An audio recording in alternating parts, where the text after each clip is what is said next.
మనం శృంగేరి వెళ్ళినప్పుడు హడావిడిగా శారదాంబను దర్శించుకుని మహా అయితే గురునివాస్కి వెళ్ళి శృంగేరి జగద్గురువుల యొక్క ఆశీర్వాదం తీసుకుని వెళ్ళిపోతాం, అంతే కదా.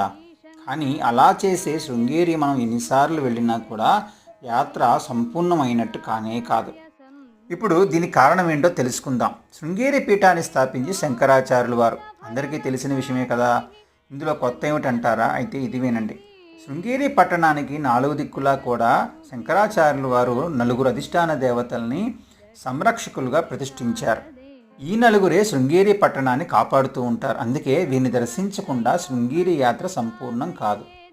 ఇప్పుడు మనం చూస్తున్న ఈ ఆలయం కాళికాంబా తల్లి ఉత్తర దిక్కున బెంగుళూరు రోడ్లో శృంగేరిలో కొలువై ఉంది. ఈ అమ్మ పద్మాసనంలో ఉండి 4 హస్తాలతో త్రిశూలం, ఢమరుకం, ఖడ్గం, పాత్రతో కొలువై ఉంది. ఈసారి శృంగేరి వెళ్ళినప్పుడు తప్పకుండా దర్శించండి. శ్రీమాత్రే.